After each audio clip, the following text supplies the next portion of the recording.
Good morning student, good morning. कैसे हो आप लोग?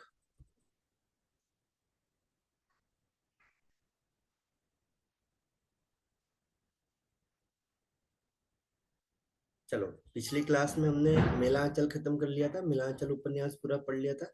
मेलांचल के मैंने पात्र, उसमें जो गांव का नाम आया है, या फिर उसके अलावा उसमें जो महत्वपूर्ण पंक्तियां, या वो सारी चीजें हमने मेलांचल की खत्म करी थी जो हमें जरूरी देखना था। यानी हमने ऐसी कोई चीज मेलांचल की छोड़ी नहीं थी ना। वो ऑलमोस्ट मेलांचल जितना हमने पढ़ा, अगर आपने मेलांचल को एक बार पहले से रीड किया हुआ है और फिर उसके बाद ये क्लास या हमारे ये नोट्स से आपने उसको बार बार रिवीजन कर रहे हो, तो उससे एक भी क्वेश्चन आपको बाहर नहीं जाएगा। पूरी संभावना है कि पूरा जो क्वेश्चन है वो यहीं से आपको आ जाएगा। ठीक है, तो अगर आपने इतना किया हो तो आपको पता भी चला होगा कि हमने किस लेवल पर कंटेंट पढ़ा है। चलो, बाकी अभी तक अगर आप लोगों को डाउट हो तो बताइए मुझे। अगर डाउट नहीं है तो आज हम अगला उपन्यास पढ़ते हैं, झूठा सच। अच्छा, मेला आंचल जिस तरीके से हमारा उपन्यास था, ठीक उसी तरीके से कुछ मतलब कहते हैं ना कि जैसे मैंने आपको पहले भी बताया कि हमारे इसमें उपन्यास कहानी नाटकों में भारत पाकिस्तान के ऊपर कई सारे उपन्यास, मतलब बहुत सारी रचनाएं हमारे इसमें जोड़ दी गई है। या तो उपन्यास जोड़ दिया गया है, या कोई कहानी भारत पाकिस्तान के ऊपर, या मतलब डायरेक्टली भारत पाकिस्तान के ऊपर नहीं है, लेकिन हाँ, उसका मेन मोटो भारत पाकिस्तान को ही उस विभाजन को बताना है, या फिर उससे उत्पन्न हुए सांप्रदायिक दंगों को बताना है, या फिर उसके बाद आने वाली समस्याओं को बताना है। तो ये सारी चीजें हमें बहुत सारी रचनाओं में, हमारे यहाँ लगभग मैं पहले भी बता चुका हूँ, 4 से 5 रचनाएं जो भारत पाकिस्तान के बाद उत्पन्न जो दंगे हैं, या फिर उसके बाद होने वाली समस्या है, या फिर किस तरीके से सांप्रदायिक दंगे या भारत पाकिस्तान में जो विभाजन हुआ, ये सारी चीजें हमें कई कहानी नाटक उपन्यास के द्वारा हमारे सिलेबस में जोड़ी गई है ना। तो हम उनको सबको देखेंगे। अभी बात करते हैं झूठा सच की। झूठा सच है ना। झूठा सच अगर मैं आपको बताऊं, झूठा सच यशपाल का है ना। और यशपाल मैं आपको बता चुका हूँ 1903 में यशपाल का जन्म हुआ। ये जन्म वर्ष पर मैं इतना फोकस क्यों कर रहा हूँ, क्योंकि ये आपको भी पता है। अगर आपने भी पीओआईक्यू उठा के देखा है या लगाया है, या फिर आपने नहीं लगाया है, तो मैंने पीओआईक्यू कई बार या एग्जाम में दिए, तो कई बार मैंने सोल्व किया है। अभी भी मैं पीओआईक्यू बच्चों को सोल्व करवाता हूँ, तो मुझे पता है कि पीओआईक्यू जब आप करते हो तो आपको पता चलता है कि ये जो उपन्यासकार का जन्म है ये कितना महत्वपूर्ण है, या उपन्यास का प्रकाशन वर्ष कितना महत्वपूर्ण हमारे लिए हो जाता है। क्योंकि अगर देखो, उपन्यास से अगर मैं सपोज करो 10 क्वेश्चन में मान के चलूं, मैं एक एग्जाम्पल ले रहा हूँ, हालांकि हिंदी में ऐसा फिक्स नहीं होता है कि हर यूनिट से 10 क्वेश्चन ही आते। यहाँ थोड़ा ऊपर नीचे होता रहता है, यानी कि कभी 5 क्वेश्चन आ गए किसी से, कभी 7 आ गए, कभी कभी 10 से ऊपर चला जाता है कोई यूनिट ना। मतलब ये मतलब ऐसा है कि भाई कभी 10 आ गए तो कभी 5 आ गए किसी यूनिट से, कभी 15 भी आ गए, कभी 12 भी आ गए। ऐसा चलता रहता है ना किसी किसी यूनिट से। तो अगर ये आता तो इससे ये मान के चलो 2 से 3 क्वेश्चन, और मैं तो कहूंगा 2 से 3 भी नहीं, आपको लगभग 4 क्वेश्चन ऐसे मिलेंगे, डायरेक्टली इनडायरेक्टली, जो इनके प्रकाशन वर्ष से या इनके जन्म काल से आपको जुड़ेंगे। डायरेक्टली या इनडायरेक्टली मैं बता रहा हूँ, ये एक एग्जाम्पल ले रहा हूँ। यानी कि ये मान के चलना लगभग 40% क्वेश्चन ये प्रकाशन वर्ष या फिर उनके जन्म काल का वर्ष से ही देखो, डायरेक्टली इनडायरेक्टली का इसलिए बोल रहा हूँ क्योंकि अभी हमारा एनटीए कर क्या रहा है, वो क्वेश्चनों को घुमाता है। यानी चीजें वही पूछता है लेकिन उसको घुमा के पूछता है। अब बच्चे वहां कंफ्यूज हो जाते हैं, लेकिन उसका पूछने का जो मोटिव होता है वो वही प्रकाशन वर्ष आपको याद है, तो आप वहां पे सोल्व कर दोगे। ऐसा चीजें वो पूछता है ना। चलो, वो झूठा सच जो है वो 2 भागों में प्रकाशित है। ये आपको पता होना चाहिए कि झूठा सच है हमारा 2 भागों में। जिस तरीके से मेला आंचल मैंने आपको बताया था कि पहले 2 खंडों में विभाजित है। 2 खंडों के बाद पहला खंड 44 में, और अगला खंड हमारा 23 में प्रकाशित है। यानी 44 परिच्छेद और 23 परिच्छेद, टोटल 67 परिच्छेद में वो विभाजित था। ये मैंने आपको बताया था, तो ये आपको पता होना चाहिए था ना। अब उसी प्रकार से झूठा सच जो है वो 2 भागों में प्रकाशित है। झूठा सच का जो पहला भाग है वो 1958 में प्रकाशित हुआ था। यानी झूठा सच का 2 भाग में प्रकाशित हुआ, और उसका जो पहला भाग है वो 1958 में 1958 में प्रकाशित हुआ, और उसका नाम था वतन और देश। यहाँ पर आपको एक चीज और देखने को मिलेगी, अगर कोई रचना दो भागों में, चार भागों में, तीन भागों में बटी है, तो उनका नाम भी यहाँ पे पूछा जाता है। और ये नाम डेफिनेटली आप देखोगे कि कई बार एग्जामों में क्रम वाइज जमाने को पूछा है, या डायरेक्टली इनडायरेक्टली उन्होंने नाम पूछा है। तो पहला भाग, इसका जो प्रथम भाग है 1958 में, वतन और देश के नाम से झूठा सच आया था।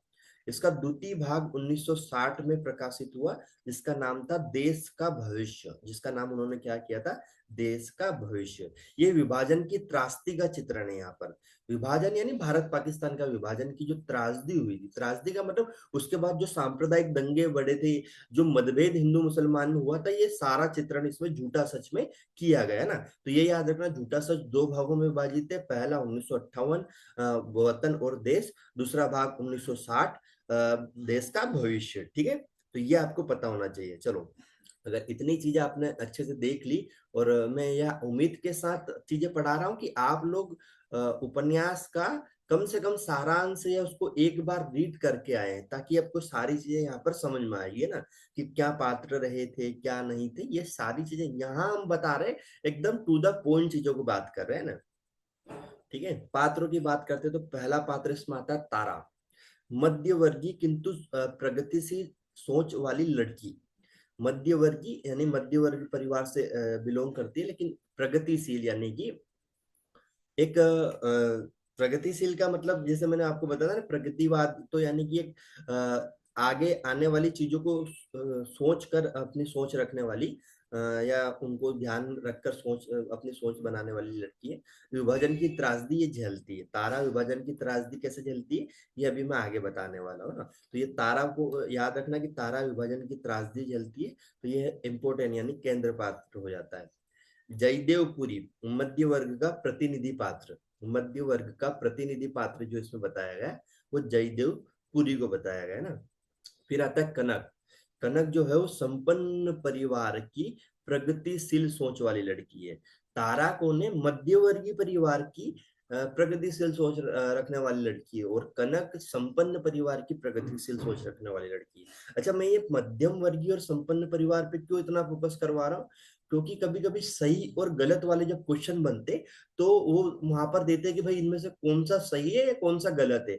तो कभी कभी इनको चेंज कर देते हैं, और हमें लगता है कि यार दोनों ही तो प्रगतिशील सोच वाली लड़की है, हम संपन्न परिवार और मध्य परिवार तो भूल ही जाते हैं, और जब ये भूलते हैं तो हम इन पे फोकस ही नहीं करते। ये चीजें होती है ना। फिर आता है जयदेव से प्रेम, विवाह, विवाह फिर संबंध विच्छेद, यानी जयदेव पुरी जो है उससे इसका प्रेम होता है, विवाह होता है, विवाह विच्छेद यानी बाद में डिवोर्स होता है। किससे, जयदेवपुरी से, जो अभी मैं बताया, जो मध्यम वर्ग का प्रतिनिधि वर्ग है, कनक का।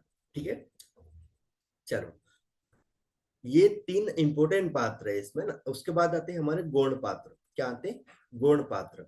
गौण पात्र में पहला नाम आता है असद। असद जो है वो लाहौर का कामरेड युवा, यानी कम्युनिस्ट पार्टी का कामरेड, यानी ये कम्युनिस्ट पार्टी के लोगों को कामरेड उस समय कहते थे। तो लाहौर का जो कामरेड युवा यानी कम्युनिस्ट पार्टी का ये व्यक्ति था, असद। ठीक है, फिर आता है शीला। राम ज्वाया की पुत्री है, राम ज्वाया की पुत्री शीला है। ठीक है, डॉक्टर प्राणनाथ, अर्थशास्त्र के प्रोफेसर।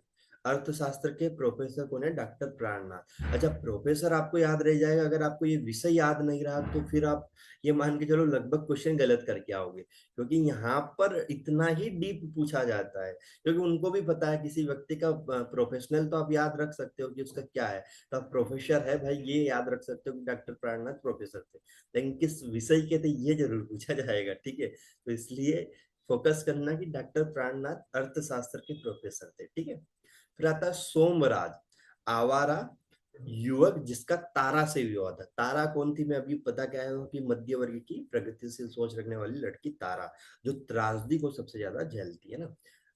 फिर आता है पंडित गिरधारी लाल, नया हिंद पब्लिकेशन के मालिक। नया हिंद पब्लिकेशन के जो मालिक थे वो थे गिरधारी लाल। महेंद्र नैयार वकील साहब थे ये। करमचंद कशिश पेरोकार पत्रकार के मुख्य संचालक। पेरोकार जो पत्रिका थी उसके मुख्य संचालक कौन थे, करमचंद कशिश थे। ये चीजें याद रखना भाई, कि कौन किस पत्रकार का संपादक है ना। नया हिंद पब्लिकेशन के संपादक पंडित गिरधारी लाल है। महेंद्र नैयार के जो है वो वकील है, महेंद्र नैयार क्या है, वकील है। और करमचंद कसी जो है पैरोकार पत्रिका के मुख्य संचालक है। ठीक है, देखो आप लोग अगर इसको इस उपन्यास को सिर्फ एक बार भी अगर रीड करके आए हो तो आपको यहाँ पर समझने में और पढ़ने में बड़ा मजा आ रहा होगा ना, बहुत मजा आ रहा होगा कि हाँ सर ये तो हम चीजें पढ़ के आए, हाँ सर ऐसा था उसमें, हाँ सर ऐसा था। लेकिन अगर आपने एक भी रीड यानी अभी तक उपन्यास को नहीं पढ़ा है तो आप ये मान के चलो आपको समझ में भी नहीं आ रहा होगा। दूसरी है कि फिर आप खुद से भी गद्दारी कर रहे हो यार, देखो क्योंकि इतना तो कम से कम उपन्यास वगैरह, क्योंकि ये रीड करने की बोल रहा हूँ, समझाने का जो है वो मैं समझा रहा हूँ कौन सा पात्र क्या था क्या नहीं था। तो यहाँ पर लगभग बहुत सारी चीजें हम इन पात्रों पर जब डिस्कस करते हैं, इनकी पंक्तियों पर डिस्कस करते हैं तो उपन्यास लगभग खत्म हो जाता है यहाँ पर, है ना। लेकिन उसको एक बार पूरा रीड आपको जरूर करना पड़ेगा।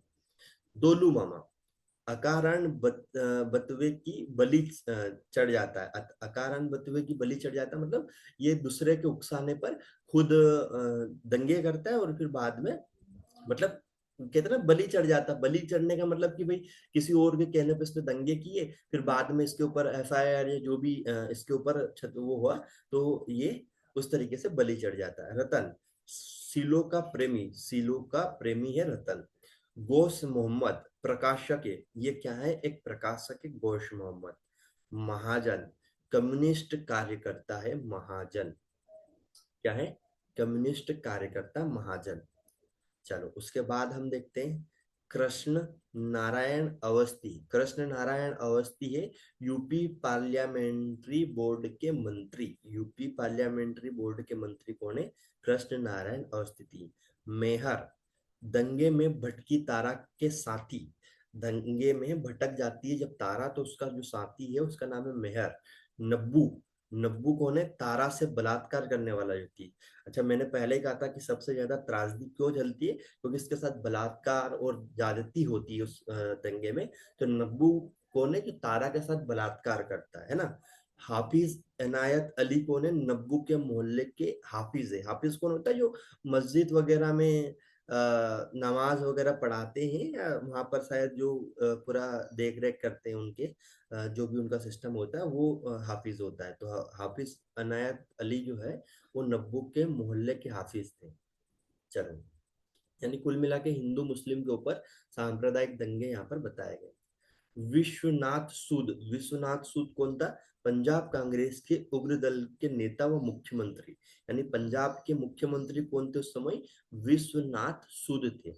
उर्मिला, पुरी की पूर्व शिष्या। अच्छा ये उर्मिला शब्द आपको और जगह आएगा ना, क्योंकि आपके इसमें क्योंकि उर्मिला जो है वो लक्ष्मण की पत्नी का नाम भी उर्मिला है, या उर्मिला करके रचना भी हुई है। उर्मिला बहुत जगह आपको आएगा, तो ये याद रखना कि उर्मिला हमारा झूठा सच में भी है पात्र है ना, तो पूरी की पूर्व शिष्या है। बंती, तारा को विभाजन के दौरान मिली संगनी है बंती। प्रसाद कांग्रेस के नेता है। अग्रवाल साहब दिल्ली के बड़े व्यापारी। अब अच्छा ये अग्रवाल साहब जो है ये दिल्ली के बड़े व्यापारी। आपको मैंने एक उपन्यास और पढ़ाया था देवरानी जिठानी की कहानी, वहां पर भी मैंने कहा था कि भाई जो व्यक्ति था वो दिल्ली का ये सॉरी मेरठ का अग्रवाल बन गया था। और यहाँ पर भी क्या रहा, अग्रवाल साहब यानी दिल्ली के बड़े व्यापारी।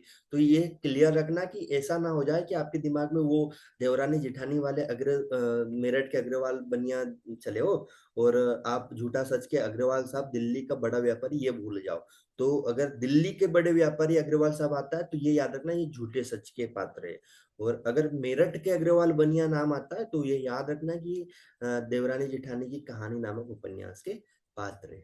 ठीक है, समझ में आ रहा है।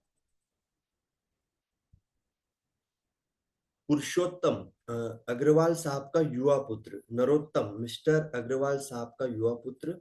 और मिस्टर रावत, सचिव, गृह मंत्रालय के सचिव है कौन, मिस्टर रावत। पीएस गिल, देखो ये थोड़ा उपन्यास बड़ा है इसमें ज्यादा पात्र है तो इसको उसी प्रकार से हमें याद रखना है। पीएस गिल, विभाजन के का देश दंश, विभाजन का दंश झेल चुका युवा है, दंश झेल चुका युवा। निरंजन चड्डा, मर्सी का प्रेमी है। माथुर, पुराना दोस्त है। जया, पुरी और कनक की बच्ची है, पुरी और कनक की बच्ची। पुरी और कनक कौन है? जयदेव पुरी में आपको पढ़ा के आया, उनकी और कनक की जो बच्ची है वो जया है, ठीक है। सीता तारा के मोहल्ले की लड़की है। पूरण दई सीता की माँ है। डॉक्टर श्यामा डॉक्टर और कांग्रेस की बड़ी लीडर है। सच को कल्पना से रंग कर उसी जन समुदाय को सौंप रहा हूँ। ये पंक्ति किसकी है? अगर ऐसा एक पंक्ति आता है कि सच को कल्पना से रंग कर उसी जन समुदाय को सौंप रहा हूँ, तो ये पंक्ति हमारी झूठा सच की है। अब मैं यहाँ कुछ पंक्तियां आपको चलो ठीक है, यही एक पंक्ति थी, उसके बाद ऐसी कोई इंपॉर्टेंट पंक्ति इसमें आती नहीं कि जो आपको याद रखना। तो इसमें सबसे इंपॉर्टेंट हो जाते हैं ये पात्र, क्योंकि बड़ा उपन्यास है तो ये पात्र आपको सारे याद रखना कि भाई तारा कौन थी, जयदेव पुरी कौन था, तारा का विवाह किससे हुआ था, किसने उसके साथ बलात्कार किया था, और मुख्यमंत्री कौन था, गृह सचिव कौन था। ये दिल्ली का अग्रवाल बनिया जरूर याद रखना, क्योंकि सबसे ज्यादा कंफ्यूजन वाली चीजें ज्यादा पूछी जाती है ना। तो मेरठ का अग्रवाल बनिया में क्लियर रखना कि भाई ये देवरानी जिठानी कहानी नामक उपन्यास का है। और अगर दिल्ली का अग्रवाल बनिया आ जाता है तो झूठा सच का है। ये क्लियर हुआ यहाँ तक? कोई डाउट तो नहीं है गुरु यहाँ तक? बताइए। बोलो भाई। चीजें क्लियर हो रही है? चीजें समझ में आ रही है?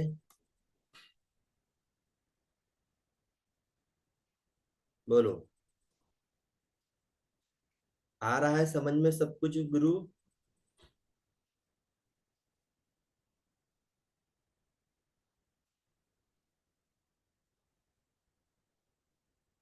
चीजों को पढ़ के आए हो पहले से? बोलो। चीजों को पढ़ के आए या नहीं आए, यानी इसकी इस उपन्यास का पूरा कथा वस्तु आपको याद है या नहीं याद है? ऐसा तो नहीं है कि नहीं याद है, चीजें समझ में नहीं आ रही है?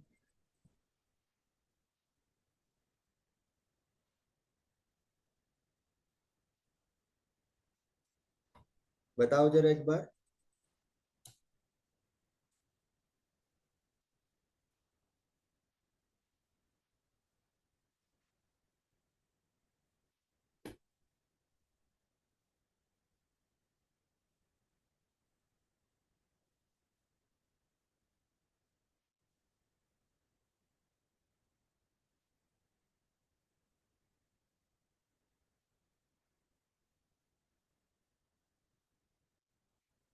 ओके ओके ओके, अगर इतना समझ में आ रहा है तो चलो अच्छी बात है गुरु। कुछ तो समझ में आ रहा है आप लोगों को।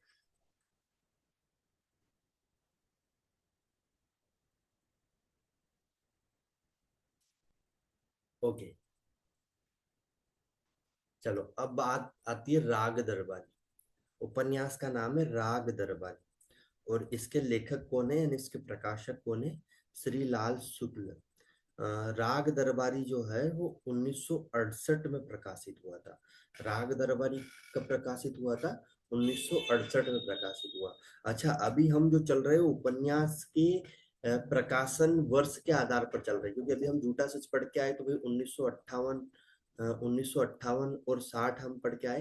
अब 1960 के बाद जो उपन्यास हमारे सिलेबस में जुड़ा वो 1968 में राग दरबारी जुड़ा, ठीक है। और इसके जो लेखक है या इसको जो लिखा है वो है श्रीलाल शुक्ल। श्रीलाल शुक्ल का जन्म कब हुआ था? 1925 में हुआ था। तो अभी हम जिस क्रम से चल रहे हैं वो उपन्यास के प्रकाशन वर्ष के क्रम से चल रहे हैं, ठीक है।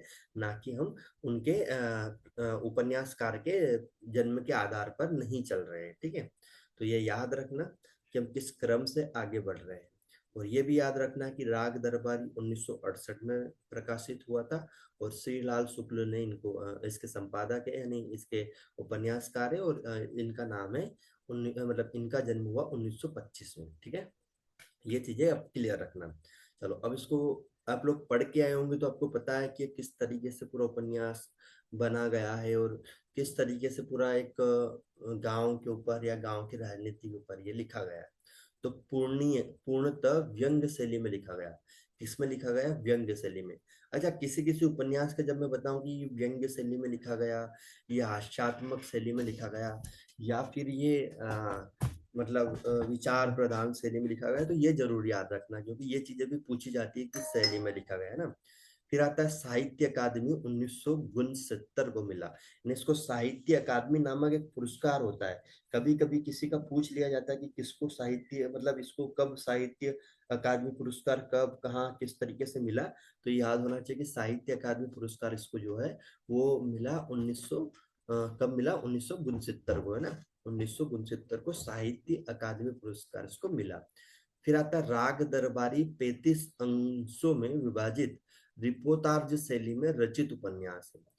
रिपोर्तार्ज शैली में 35 अंशों में, यानी कि एक तरीके से इसको 35 अलग अलग भागों या अलग अलग पार्ट में विभाजन करके चीजों को समझाया गया है, यानी चीजों को अलग अलग चीजों को लिंक करके यहाँ पर इतने अलग अलग तरीके से समझाया है। तो राग दरबारी 35 अंशों में विभाजित रिपोर्तार्ज शैली में इसको बताया गया है ना। फिर आते हैं शिवपालगंज का जिक्र इसमें किया गया। शिवपालगंज का जिक्र मतलब भाई उस गांव का जिक्र जो किया गया है इस पूरे उपन्यास में, उस गांव का नाम है शिवपालगंज। क्या नाम है उस गांव का? शिवपालगंज उस गांव का नाम है ना। अब इसके प्रमुख पात्र हम देख लेते हैं। ये गांव के नाम जरूर याद रखना, हर उपन्यास में काफी बार पूछा जाता है और पूछा ही जाता है कि किस उपन्यास में किस गांव का जिक्र हुआ है। तो अभी आपको पता है कि राग दरबारी में किसका हुआ? शिवपालगंज का हुआ। इसके मुख्य पात्र में सबसे पहले आते वेद जी। वेद जी आते हैं। वेद जी जो है वो गांव के राजनीति के मास्टरमाइंड है। वेद जी क्या है? गांव की राजनीति के क्या है? मास्टरमाइंड है, ठीक है। यानी गांव के वो कद्दावर नेता या कद्दावर व्यक्ति है जिनके ऊपर पूरा गांव चलता है ना।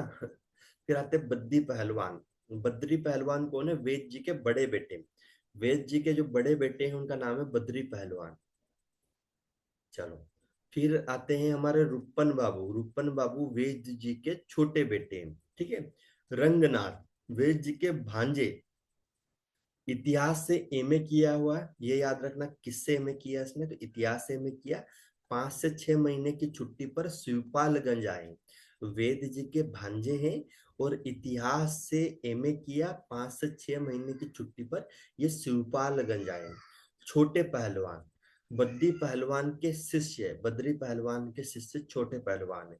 प्रिंसिपल साहब छंगामल कॉलेज के प्राचार्य। अच्छा, ये जो छंगामल कॉलेज है ना, ये कई बार पूछ लिया गया है। ये पूछ लिया गया है कि प्रिंसिपल साहब किस कॉलेज के प्रोफेसर या प्राचार्य थे। तो वहां पर कुछ कॉलेजों के नाम दिए जाते हैं, आपको याद रखना कि छंगामल कॉलेज। छंगामल कॉलेज के प्राचार्य जो थे वो थे प्रिंसिपल साहब। प्रिंसिपल साहब जो प्राचार्य थे वो कहाँ के थे? छंगामल कॉलेज के ना। तो ये पूछा जाता है, जैसे कभी कभी बोल दिया जाता है कि राग दरबारी में प्रिंसिपल साहब किस कॉलेज के प्राचार्य थे, तो छंगामल कॉलेज के थे। और ये पूछा भी गया है ना, ये इम्पोर्टेंट पार्ट है इस पूरे उपन्यास का कि ये कॉलेज के नाम जरूर यहाँ से पूछे जाते हैं। फिर आते हैं खन्ना मास्टर। खन्ना मास्टर जो है वो कॉलेज में इतिहास के अध्यापक है। मैं फिर बता रहा हूँ कौन किस विषय का अध्यापक है। ये चीजें ज्यादा पूछी जाती है, इन चीजों पे ज्यादा फोकस किया जाता है। तो आप लोगों को भी यहाँ पे फोकस ज्यादा करना है कि खन्ना मास्टर जो है वो कॉलेज में इतिहास के अध्यापक है, ठीक है। फिर आते हैं मास्टर मोतीराम। कॉलेज में अध्यापक साथ ही आटा चक्की भी चलाते हैं। क्या चलाते हैं? आटा चक्की। यानी कॉलेज में अध्यापक भी है और साथ में आटा चक्की भी चलाते हैं। कौन है? Master Motiram. Khanna master college में इतिहास के अध्यापक है। फिर आते हैं हमारे जोगनाथ। स्थानीय गुंडा जो है वो है जोगनाथ। फिर उसके बाद शनिचर आता है। शनिचर का असली नाम जो है वो मंगलदास। क्या है?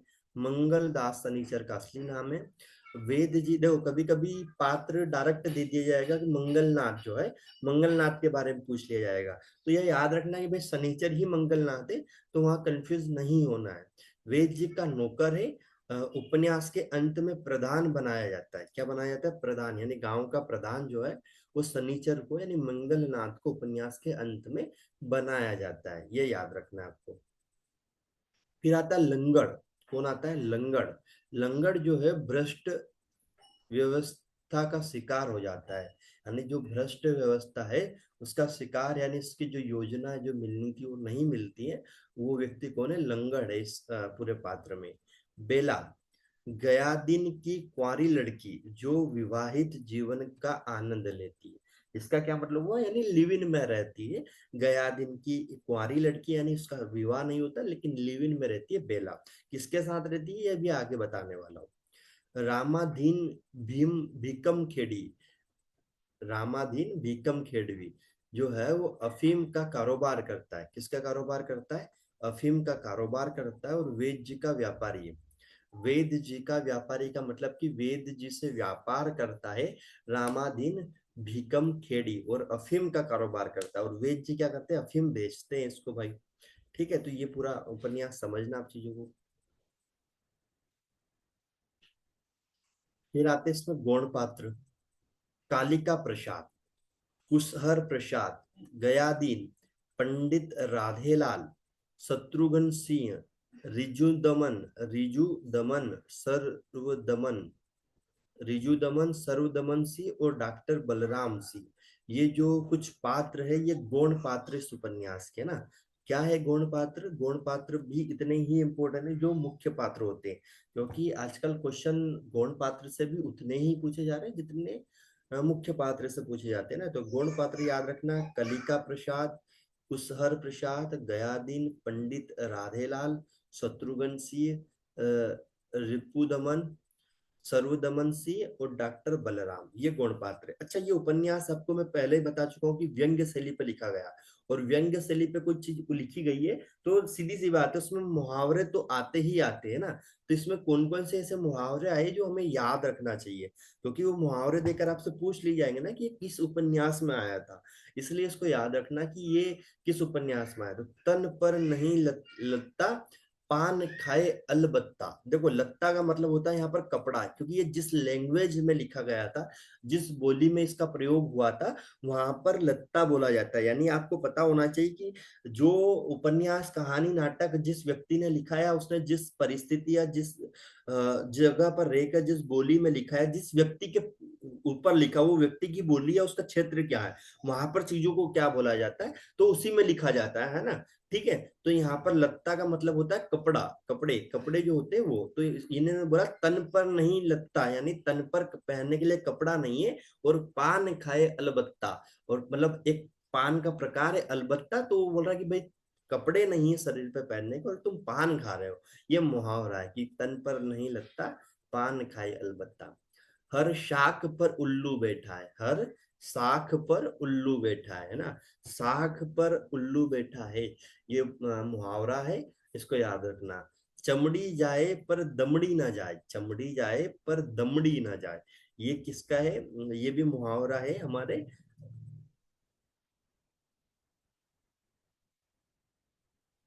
ठीक है, चमड़ी जाए पर दमड़ी ना जाए, आग खाएगा तो अंगार हगेगा, आग खाएगा तो अंगार हगेगा, ये मुहावरे हैं इसमें आए हुए, क्योंकि ये मुहावरे पूछे जा सकते हैं, और ये भी पूछ सकता कि ये किस उपन्यास से है ना। मुंह में राम बगल में छुरी, मुंह में राम बगल में छुरी, अंधों में काना राजा, अंधों में काना राजा, हमारी ही पाली लोमड़ी हमारी ही घर में हुआ हुआ, हमारी ही पाली लोमड़ी हमारे ही घर में हुआ हुआ। यही सारे उपन्यास, सॉरी, ये मुहावरों को याद रखना है कि कौन सा मुहावरा कहाँ पर आया था। इनका अर्थ नहीं पूछेंगे, बस ये पूछे जा सकते हैं कि ये जो मुहावरा है किस उपन्यास का है ना, ये जरूर पूछा जा सकता है। आप बादन है और मैं भी बादन हूँ, नमक से नमक नहीं खाया जाता है, ये चपरासी प्रिंसिपल से कहता है। इसमें इस उपन्यास में हमने देखा है, जब जितने पीवाईक्यू हमने पिछले देखे, उसमें चीज पता चली कि इसमें ये जो पंक्तियां हैं, ये पंक्तियों से पूछा जाता है कि ये किस व्यक्ति ने किससे कही थी। तो यहाँ पर आता है कि बाभन, आप बाभन हैं और मैं भी बाभन हूँ, नमक से नमक नहीं खाया जाता है ना। तो चपरासी किससे कहा कहता है, ये प्रिंसिपल से कहता है। और प्रिंसिपल किस कॉलेज का था, छंगामल कॉलेज का था, है ना। तो चपरासी प्रिंसिपल से कहता है। फिर आता है कोई साला काम तो नहीं करता, सब एक दूसरे की इज्जत करते हैं। यहाँ पर रूपन बाबू किससे कहता है, रंगनाथ से कहता है। रूपन बाबू जो है वो रंगनाथ से कहता है कि कोई साला काम तो नहीं करता, सब एक दूसरे की इज्जत करते हैं। तो ये पूछा जा सकता है कि ये पंक्ति किसने किससे कही थी, ये चीजें पूछी जाती है। तो मैंने यहाँ पर दिया हुआ अभी कि रूपन बाबू ने रंगनाथ से कही थी। फिर अगला आता है, जनता के रुपए पर इतना दर्द दिखाना ठीक नहीं, यह तो बर्बाद होगा ही। गया दिन मालवीय से कहता है, गया दिन जो है वो मालवीय से कहता है कि जनता के रुपए पर इतना दर्द दिखाना ठीक नहीं, वह तो बर्बाद होगा ही। यह गया दिन ने मालवीय से कहा था। तो ये प्रमुख उपन्यास, उसके पात्र, उसके प्रमुख आने वाले मुहावरे, किस गांव में हुआ था, शिवपालगंज में हुआ था, और उसमें कुछ पंक्तियां हैं इम्पोर्टेंट, जो किस व्यक्ति ने किससे कही थी। ये सारी चीजें मैं आपको बता चुका हूँ। क्या यहाँ तक क्लियर हुआ चीजें? अगर यहाँ तक इसमें कोई डाउट हो तो एक बार मेरे से क्वेश्चन कर सकते हो आप लोग, बताइए।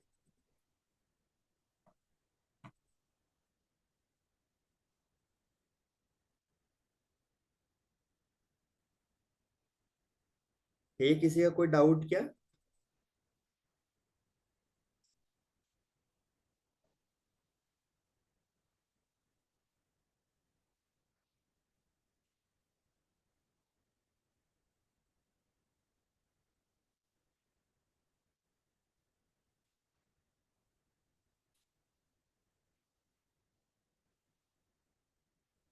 ओके, बड़े अगले उपन्यास पे।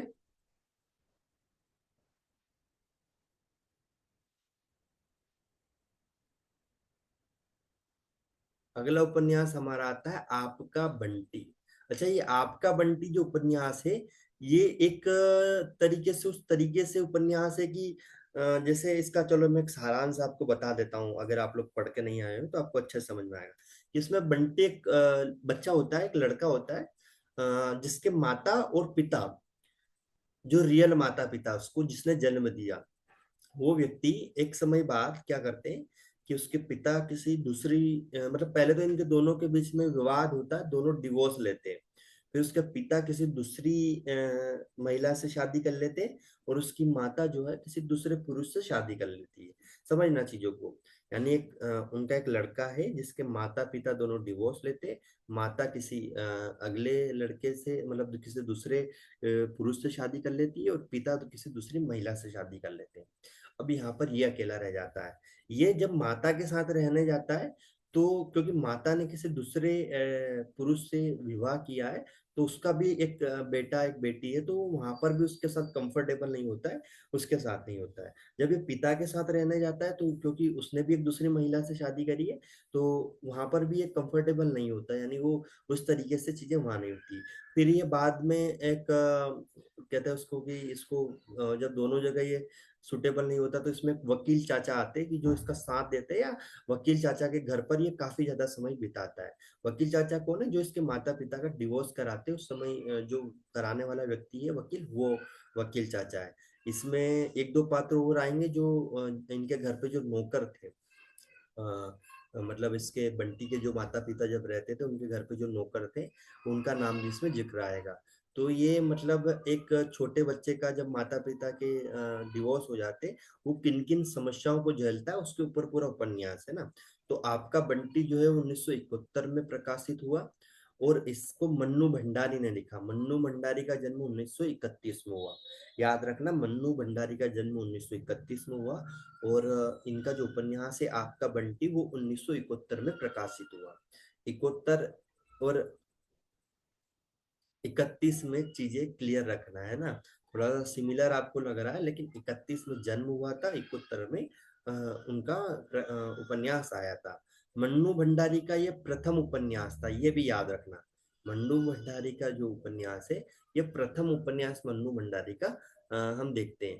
कालजयी उपन्यास से लिखा गया है। कालजयी उपन्यास यानी कि इसको जब पढ़ते हैं तो आपको ये लगता है कि नहीं यार, मतलब एक रियल उपन्यास आपको लगता है कि हाँ ये सब चल ही रहा है, आप उसको महसूस करते हो, है ना।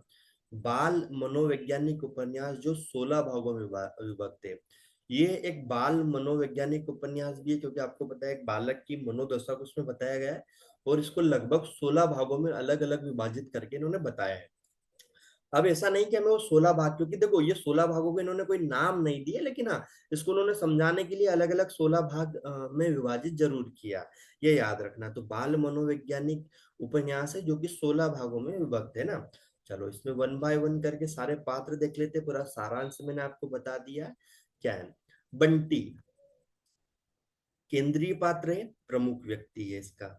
अजय बंटी का पिता है, बंटी का पिता है। शकुल का पति है। शकुल कौन है? बंटी की रियल माँ है ना। तो अजय और शकुन जो है वो बंटी के रियल माता पिता थे, अजय और शकुन, है ना। अजय शकुन का पति था। डिवोर्स के बाद इसने मीरा नामक दूसरी पत्नी से विवाह किया। किससे किया? मीरा नामक। ये चीजें क्लियर रखना कि अजय की पहली पत्नी शकुन थी, दूसरी पत्नी मीरा थी, और बंटी जिसका पुत्र है वो अजय और शकुन का पुत्र है। अजय और शकुन का पुत्र बंटी है, और मीरा जो है वो अजय की दूसरी पत्नी। अब आती है शकुन। शकुन बंटी की माँ है और डॉक्टर जोशी से विवाह करती है। तो शकुन बंटी की रियल माँ है, और जो डॉक्टर जोशी से वो विवाह करती है ये उनका दूसरा विवाह होता है। तो चीजें क्लियर हुई यहाँ पर। यहाँ कंफ्यूजन मत रखना, पहला और दूसरे में कोई कंफ्यूजन नहीं। ये याद रखना, बंटी के रियल माता पिता जो थे वो अजय और शकुन थे, और अजय ने जो दूसरी शादी करी थी वो मीरा थी, और शकुन ने जो दूसरी शादी करी थी वो डॉक्टर जोशी से करी थी। क्लियर हुआ यहाँ तक? कोई कंफ्यूजन नहीं है ना? क्वेश्चन इसी तरीके से घुमा के पूछेंगे, और मेरा फोकस है कि आप यहाँ पर चीजों को क्लियर रखो, ठीक है। फिर आते वकील चाचा। अजय एवं शकुन के वकील थे। अजय और शकुन के जो वकील थे, यानी जब ये डिवोर्स ले रहे थे तो उसमें जो जो व्यक्ति ने डिवोर्स दिलाया वो वकील चाचा इन दोनों के वकील थे ना। फूफी, शकुन के घर में संरक्षिका, संरक्षिका जो घर में थी शकुन के, वो थी फूफी। फूफी है ना, ये याद रखना। तो ये कुछ केंद्रीय पात्र या मुख्य पात्र हो गए। अब इसके बाद आते हैं हम गौण पात्र पे। गौण पात्र, गौण पात्र देखते हैं डॉक्टर जोशी। शकुन का दूसरे पति है, शहर के प्रसिद्ध डॉक्टर है, और शकुन ने जिससे दूसरा विवाह किया वो डॉक्टर जोशी है। प्रेमिला जोशी की मृत पत्नी है। यानी प्रेमिला कौन है? क्योंकि देखो जिस व्यक्तियों ने इनसे शादी करी उनका भी कोई दूसरा पति होगा ना, सीधी सी बात है। या होगा या नहीं होगा, तो यहाँ पे बताया गया कि प्रेमिला जो है वो डॉक्टर जोशी की पहली वाली पत्नी थी, जो मर चुकी है, मृत पत्नी है ना, जोशी की मृत पत्नी प्रेमिला। अमी जोशी का बेटा है। अमी कौन है? जोशी का बेटा है। और जोत जो है वो जोशी की बेटी है। जोशी की बेटी जो है, बेटी जो है वो जोशी की है। तो यानी डॉक्टर जोशी के दो बेटी थे, यानी एक अमी और एक जोत। एक बेटा अमी और एक बेटी जोत थे, ये याद रखना। मीरा अजय की दूसरी पत्नी है। चीनू मीरा का बेटा है। चीनू जो है वो मीरा का बेटा है, याद रखना। चीनू मीरा का बेटा है, अजय का बेटा बंटी है। तो अजय जब यहाँ जाता है तो चीनू वगैरह के साथ भी कंफर्टेबल नहीं होता है। जब वो अपनी माँ के पास जाता है तो वो अम्मी और जोत के पास भी कंफर्टेबल नहीं होता। तो ये याद रखना। टीटू बंटी का दोस्त है, और ये टीटू किसका पुत्र है? ये डॉक्टर सॉरी वकील साहब का पुत्र है, जो इसका दोस्त बनता है, और ये लगभग यहीं पर अपना समय बिताता है टीटू। कुन्नी शर्मा साहब की लड़की है। शर्मा साहब की लड़की कौन है? कुन्नी। माली चपरासी और वंशीलाल। माली आता है, चपरासी आता है, और वंशीलाल इसमें पात्र आते हैं। ये सारे पात्र मैंने एकदम क्लियर समझा दिए। जहां आपको कंफ्यूजन क्रिएट होगा उन चीजों पर फोकस करके मैंने आपको समझा दिया है। अगर आप उपन्यास को थोड़ा बहुत पढ़ा है, अभी मेरे सारांश को अच्छे से समझा है, तो यहाँ पर आपको चीजें क्लियर हुई होगी। अब इस उपन्यास से क्या होता है कि इसकी जो पंक्तियां है, किसने किससे कही थी, ये कई बार पूछी गई है और पूछे जाने की संभावना पूरी है। तो उन पे हम बात कर लेते हैं। चरित्रानुकूल भाषा का प्रयोग हुआ है। किसका होता है? चरित्रानुकूल भाषा का प्रयोग हुआ है। फिर आता है बड़ी खाती। चलो यहाँ पर अगली पंक्ति आती है, बड़ी खातिर करना सीख गया है तू, तो एकदम ही बड़ा हो और समझदार हो गया है।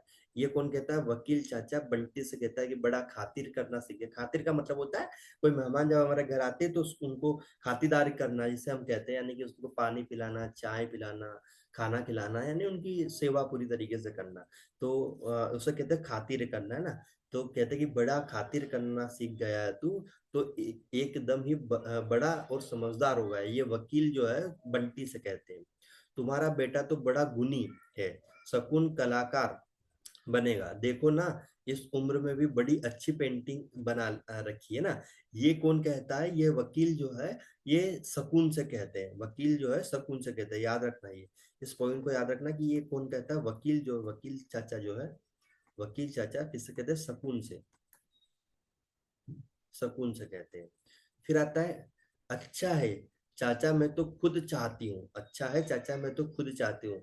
ये जो है सकून जो है वो वकील चाचा से कहती है कि अच्छा है चाचा मैं तो खुद चाहती हूँ कि ये समझदार बने, ऐसा एक पंक्ति है। तो ये सकून जो है वकील से कहती है। देख रही हूँ जैसे जैसे तू बड़ा होता जा रहा है, वैसे जिद्दी और ढीठ होता जा रहा है। भद्द उड़वा सब सबके बीच मेरी, भद्द उड़वा सबके बीच, यानी कि मेरी मजाक उड़ाएगा तो सबके बीच में। ये मतलब सकून जो है अपने बेटे बंटी को कह रही है कि देख रही हूँ जैसे जैसे तू बड़ा हो रहा है, जिद्दी और ढीठ हो रहा है, सबके बीच मेरी मजाक उड़ाएगा, मतलब मेरा मजा करवाएगा। तो ये है सकून जो है अपने बेटे बंटी से कहती है। हम कहते तुम यहाँ से चले जाओ बंटी भैया। ये जो फूफी थी वो बंटी से कहती है हम कहते हैं तुम यहाँ से चले जाओ बंटी भैया। ये फूफी बंटी से कहती है। पर आज चार लोगों के सामने तूने मेरे मुंह पर जूता मारकर मतलब मेरी इज्जत को दाव पे, मतलब ऐसा एक पूरा पंक्ति है। जिससे ये पंक्ति इतना भी आप पढ़ोगे तो समझ में आ जाएगा, इसके आगे की पंक्ति आपको पता चल जाएगा। पर आज चार लोगों के सामने तूने मेरे मुंह पर जूता मारकर बता दिया है। ये सकून जो है बंटी से, जूता मारने का मतलब डायरेक्टली जूता नहीं मारना है यहाँ पर, ठीक है? यानी वो वाली बात नहीं। जूता मारने का मतलब कि कोई ऐसा काम कर देना जो चार लोगों के सामने किरकिरी हो जाना, यानी इज्जत खराब हो जाना, या मजे, मतलब एक तरीके से मजाक बन जाना, उसे कहते हैं कि चार लोगों के सामने मुंह पे जूता मार जाना। ये एक मुहावरा है। तो ये सकून जो है वो बंटी से कहती है। तुम उस पर शायद इतना हावी रही हो कि पूरी तरह, जोशी जो है सकून से कहता है। जोशी किससे कहता है? सकून से कहता है कि तुम उस पर शायद इतना हावी रही हो कि वह पूरी तरह, ठीक है? ये पंक्ति जोशी सकून से कहता है। मैं फिर कह रहा हूँ ये पंक्तियां पूरी नहीं है, क्योंकि ये पंक्तियां 2 या 3 लाइनों की है, इसलिए मैंने इनको स्टार्टिंग की चीजें उठाई। और आप इतना पढ़ोगे या इतना याद रख लोगे तो आपको एग्जाम हॉल में आप तुरंत याद कर पाओगे ना कि हाँ ये चीजें इसने कही थी। अच्छा, प्रेम सचमुच ही मात्र एक शारीरिक आवश्यकता है। जोशी किससे कहता है? सकून से कहता है। अच्छा, प्रेम सचमुच ही एक मात्र एक शारीरिक आवश्यकता है, ये जोशी जो है सकून से कहता है। हाँ बंटी का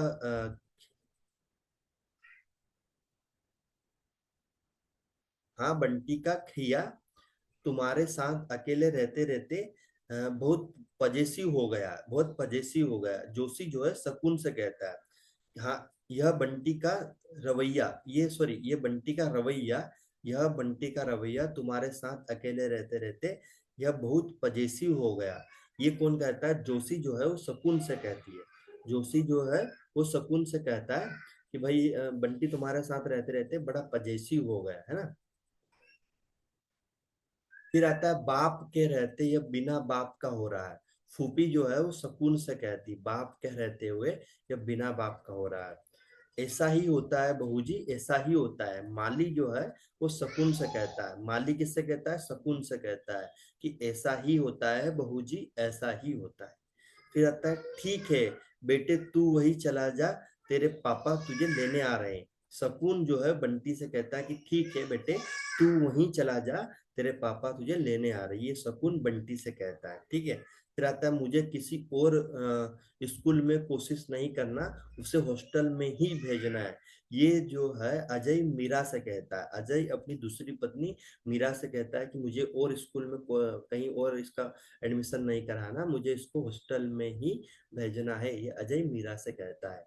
तो ये पूरा पात्र आपका बंटी है। आपका बंटी पात्र एक मनोवैज्ञानिक पात्र है, बाल मनोवैज्ञानिक पात्र, मतलब पूरे ऊपर शैली पर लिखा गया है।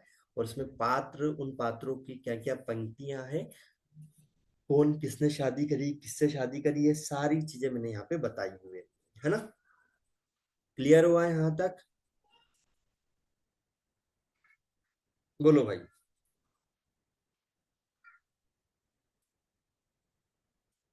क्लियर हुआ है यहाँ तक?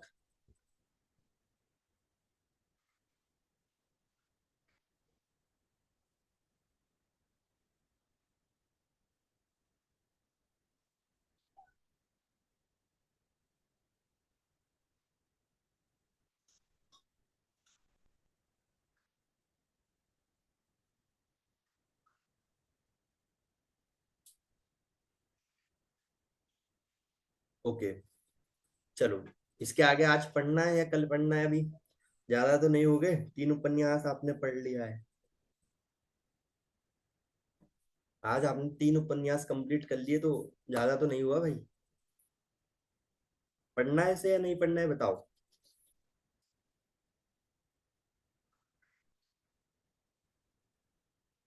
बोलो। अच्छा, हमारी स्पीड ज्यादा तो नहीं है पढ़ाने की?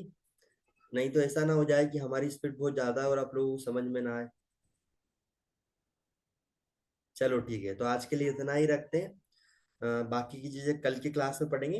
कल ऑलमोस्ट उपन्यास को खत्म करने का हम प्रयास करेंगे, देखते हैं कितने उपन्यास हमारे उसके बाद बचेंगे। तो कोशिश करते हैं जितना हो सकता है। तो उपन्यास या अभी शायद कल की क्लास में और ना हो ना।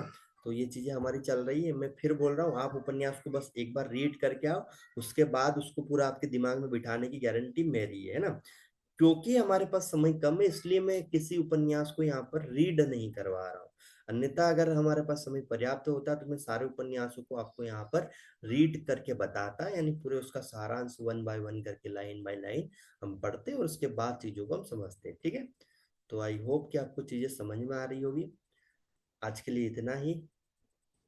बाकी मिलते हैं कल की क्लास में। ओके।